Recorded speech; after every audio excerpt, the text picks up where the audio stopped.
Please bring your wife. You're guaranteed to have the time of your life because the Mets are really sucking that ball. Hitting those home runs over the wall. East side, west side, everybody's coming down to meet the METS Mets of New York town. And here are your hosts of the MetsCast, Nick Durst and John Brown.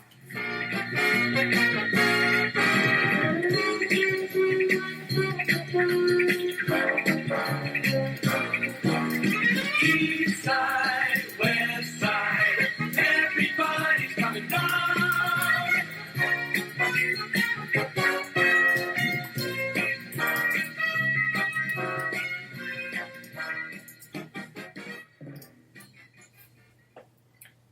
It's the MetsCast, episode 20, right here on WGSports.com and Double G Sports Radio. Nick Durst back once again with John Brown.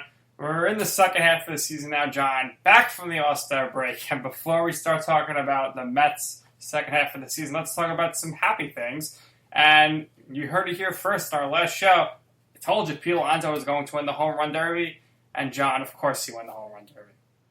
He did. And I got to say, this is probably one of the best home run derbies I've ever watched. Really like how they changed the format. A lot more interesting.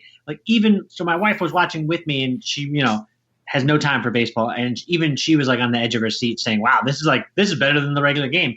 I love the format change. I thought this year was really great. Hats off to Vlad Jr. and Jacques Peterson, because they put on a great show. But wow, man, this was really a great night, and I'm really happy that Pete was able to win, and I'm happy that his pitcher started throwing strikes because he was getting destroyed on Twitter in between rounds. Well, you and I were talking during the thing, and the corner in the first round, I said Vlad's going to be gassed by the final, and it worked out perfectly for Alonso, where Santana, he only hit a few home runs. Then Alonso, being the highest seed, he kept going second, so he just had to surpass the other opponent by one, and then he was just ready to go. And every round, he didn't even go into that bonus time, and he was just crushing shots.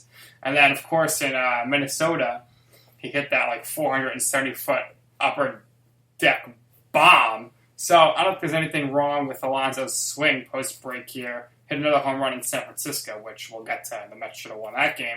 So, yeah, Alonso, I would say he's probably going to end up around 52 to 55 home runs, over 100 RBIs. Probably going to bat in the 270s. What do you think, John? Yeah, that sounds just about right. It could be a couple of different things. He can go on a little run and push that number. But I do like the fact that he has a ton of extra base hits. So it's not just home runs. He does hit a lot of doubles, and he knocks a lot of guys in too, which is great. I know that he went 0 for 9 at one point, and the crowd in San Francisco was chanting 0 for 9, and then he hit a gigantic home run off them. So, I think Pete's fine. Pistol Pete, this guy has ice water running through his veins, and he's a star. He really is, John. And to think last year they didn't want to call him up, and he almost didn't start the season with the Mets.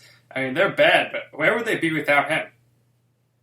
Oh my God, they'd be a disaster if you just look at his runs created. And obviously the guys around him are getting different pitches to hit because of him. Everyone in the league knows what Pete can do now. So yeah. The idea of holding him out was a silly one, and I'm really glad they broke camp with him. He's a star, and they should lock him up long term if they could now, because if this guy continues at this pace and he hits free agency in a few years, it's going to be too much money for the Mets, I think, to sign him. Big money. Well, you know what? He's the kind of guy I could see giving a hometown discount and sticking around if the Mets did the right things in free agent and made them a contender, but who knows? So that was a good story. The other thing was deGrom dominated in the All-Star game. Did you see that? I did. deGrom's great. I think he really does that really well, where he sort of rises to the occasion. Well, he's having a good year this year. He's not having the year he had last year, but expecting him to have a 2 ERA again, 2 years in a row is a little ridiculous, especially this year with the ball being juiced. But he's still having a very good year. He made the All-Star team, and then against the best competition out there, he's just blown guys away. So, very happy with deGrom. Glad we gave him the money. Of all the Mets signings this offseason, I'd say re-signing him is probably the best move. He always rises to the occasion. He loves the national spotlight. We saw that in 2015 in the playoffs and the 2015 All-Star game. And just absolutely ridiculous. And, he's not having, the best year like he had last year, but he really is still having a pretty good year. And you look at his numbers, he has 154 strikeouts so far this season, and that's second most in the league behind Max Scherzer, who's been ridiculous this year. So an ERA of 3.02 in 20 starts and 184 strikeouts with only 41 earned runs and 31 walks. Pretty good season, and for most people, that's like a career year. Yeah, absolutely. You look at his numbers like, oh, this is a down year. But, for 99% of the league, this would be their career year. So we just expect a lot because he is, such a stud. But, no, he's still having a good year.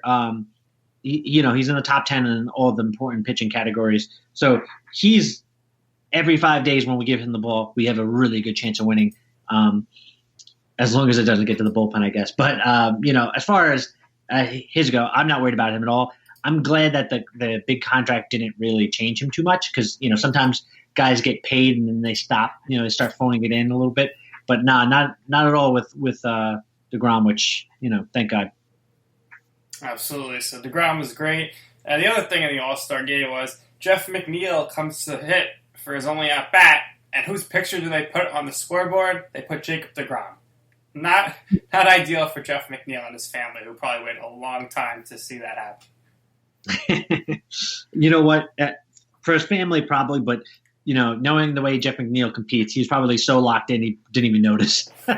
And the way he competes is he's going to win the batting title, John. I mean, this guy's been absolutely ridiculous. It reminds us so much of TJ Rivera, who reminds us so much of Daniel Murphy. The Mets keep cranking out these hitting prospects who they don't think could hit because they don't think they're great fielders. Doesn't matter. These guys hit. And McNeil, he'll be back in an All-Star game, that's for sure, because this guy is just running away with the batting title, and it's just so fun to see him play. It's just a shame, though, that he's not playing his best position, which is second base. Yeah, it's silly that he's not playing second base, but, before the season started, I was a big Jeff McNeil guy. I saw what he did in, a little sample last year, and all he did was hit. And, I know some people were a little worried because there's like kind of a sophomore slump. The league starts to know you and you start to come back down to earth. That has not been the case at all. I think the Mets are finally putting him in the leadoff spot, which I think is the real spot to play because he doesn't strike out a lot. He puts the ball in play all the time. And he hits literally all the time. And he does a lot of swinging at the very first pitch of the game, which I love. He hit a home run the other day on it.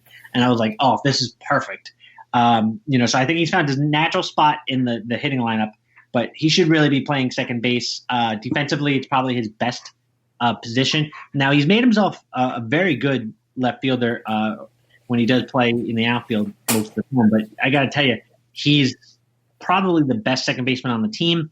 And the fact that we run Cano out there every day is, an issue. But what can you do, I guess, right? Yeah, you're just stuck with Cano. Robbie Cano, you got to go. But stuck with Cano, and then he was making excuses, Cano, like, oh, I haven't been hitting well because I was hitting the hand twice this season. Then he had some hits against the Marlins. But here's the thing, John. The Marlins suck. So he should be getting hits against them. And then you got freaking Jason Vargas goes out there. For some reason, they start him in the first start after the All-Star break. It's absolutely rocked against the Marlins. He goes 5 innings, gives up 6 earned runs, 2 home runs. And then all of a sudden, he goes to Minnesota, who first place team, and he goes 6 innings, gets the win. And the Mets, he only gives up three runs in that game, but he still got 2 home runs. So it's so. John, if I asked you in Vargas's last 6 starts, how many home runs has he given up? What would your guess be? 5. Wrong. The answer is 8. He's given up 8 home runs, and he's given up a home run in at least each of those games. Well, Vargas is Vargas. He's not the best, obviously. He's on the twilight of his career. He throws about as hard as I can. But, he's a lefty, and he's pitched decently. He's fine as a number 5 starter. The idea is, though, we're starting him right after the All-Star break because he's probably our number 2 or 3 because this team has performed pretty poorly and really underachieved for the amount of talent we have in that starting rotation. Vargas should be the guy that's getting skipped over when we have days off, but he's not, unfortunately. Hey, listen, if he's able to trick people and eat up some innings, that's great. He's improved this year than he was last year, or in the very beginning of this year, he was just god-awful. Him getting rocked against the worst team in the league in Miami is not good, but, what can you do, I guess? What you can do, John? You can trade him. You think anybody would want this guy? I mean, you said, like you say, he's a lefty. You think they'd get anything for him at the trade deadline? Maybe, because, he's a lefty who's older, which means there's a ton of experience, so he's not going to, crumble under the pressure of a run.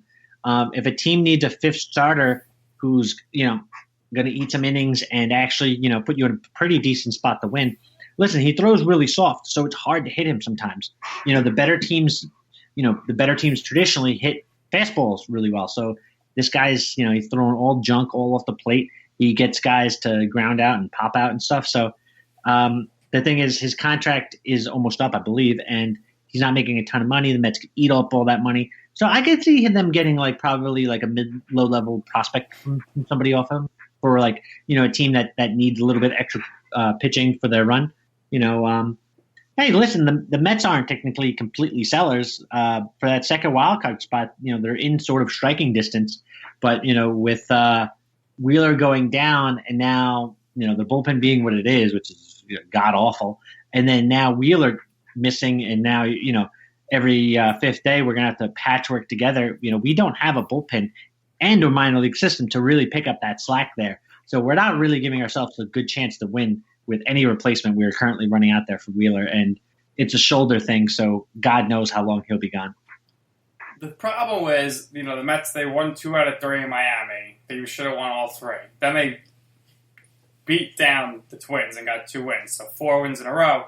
And they had us believing again, maybe this team could run off, 10 games, get over 500. But then they have 2 crushing defeats in San Francisco. Syndergaard dominates, but Bumgarner's also dominant. And the Mets, in the 16th inning, Alonso gives them the lead, and they lose because they can't hold the lead. And then the next night, deGrom goes 7 innings and doesn't give up any runs, and the Mets lose in the 10th. The Mets lose this game, and tell me if you heard this one before, John. It sounds familiar to last year. Rosario's going back for a fly ball pop-up. Don Smith's coming in, and then they almost collide, and the ball drops in, and nobody catches it. Yep. I was a big Don Smith detractor before this year, but I'll give him credit that he's improved his game quite a bit. But he's not a left fielder. No, he's not. And Rosario has had a much better year at the plate, but he's also not really the best shortstop. If you look at the defensive numbers, the Mets are one of the worst defensive teams in the league. We're really, really bad. We have a couple guys playing out of position every single day, and it's not exactly, with the Don Smith thing, he's not exactly the most athletic guy to just stick in left field. And you know what? When you do that kind of stuff, this is kind of what you get.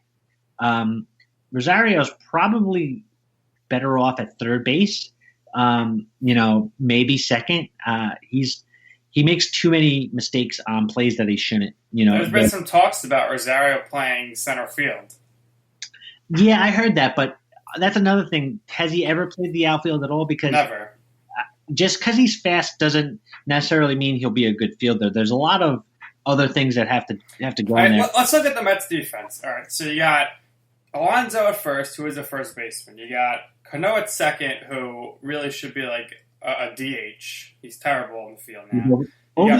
You got Rosario at shortstop, who I guess, that's the only place he's ever played, so I couldn't say if he's good anywhere else.